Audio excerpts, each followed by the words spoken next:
सुप्रभात विद्यार्थियों, आज की इस वीडियो में हम आपकी पाठ्य पुस्तक की एक नई कविता पढ़ेंगे जिसका शीर्षक है भगवान के डाकिए।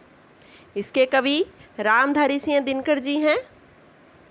यह कविता बहुत ही रोचक है।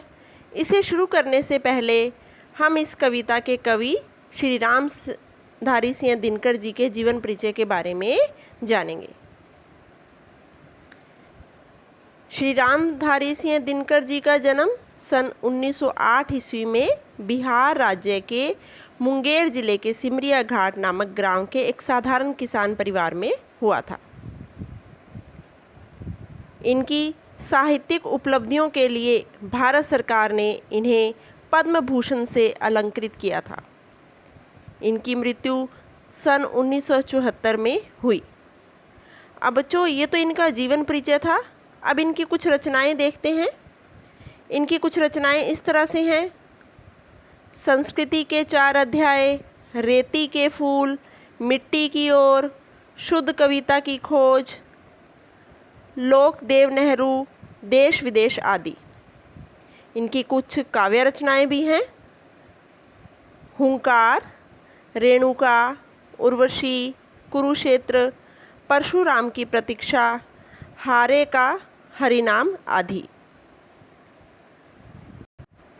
हाँ जी बच्चों, तो ये हमने आपकी जो कविता भगवान के डाकिए, जो कि बहुत ही सुंदर और प्यारी कविता है, उसके कवि श्री रामधारी सिंह दिनकर जी हैं। उनके जीवन के परिचय के बारे में हमने पढ़ा, ठीक है। उनकी रचनाएं के बारे में हमने जाना। अब हम जो इसके कविता में जो दो पद दिए हैं, उन 2 पदों के सार के बारे में जानेंगे, यानी कि कविता के सार के बारे में जानेंगे। सार का अर्थ है बच्चों, जिस तरह से हम कवि के जीवन का परिचय बता रहे हैं, उसी तरह से कविता का क्या परिचय है, कविता में क्या कुछ दिया हुआ है, ठीक है, ताकि कविता को समझने में आसानी हो, ठीक है।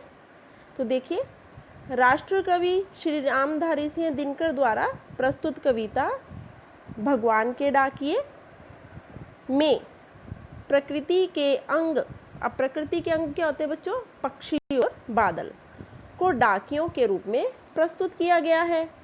ये डाकिए मानव निर्मित सीमा का बंधन तोड़ते हुए एक देश से दूसरे देश तक जाते हैं। उनकी लाई चिट्ठियों को पेड़ पौधे बांधते हैं। किनकी लाई चिट्ठियों को? क्या बताया था मैंने अभी? प्रकृति के अंग कौन कौन से हैं? पक्षी और बादल, ठीक है। जो पक्षी और बादल है, इनकी जो लाया हुआ संदेश है, जो लाई हुई इनकी चिट्ठियां हैं, इनको कौन बांचते हैं? बांचते यानी कि कौन पढ़ते हैं? इनको पढ़ते हैं पेड़ पौधे, ठीक है। पेड़ पौधे, पानी, पहाड़, ये आदि इनको पढ़ पाते हैं। इसके अलावा प्रकृति भी सभी पर अपना प्यार समान रूप से लुटाती है। मनुष्य तो जरूर एक दूसरे में भेदभाव करता है, जाति पाति का भेदभाव होता है, लेकिन जो हमारी प्रकृति है वो किसी पर भी भेदभाव नहीं करती, वो सब पर अपना समान प्यार लुटाती है। हाँ जी बच्चों, तो ये आपकी कविता का सार था जो मैंने आपको समझाया है। इससे आगे की जो वीडियो होगी उसके अंदर हम इसके दोनों पदों की व्याख्या समझेंगे, उस प्रसंग सहित, ठीक है।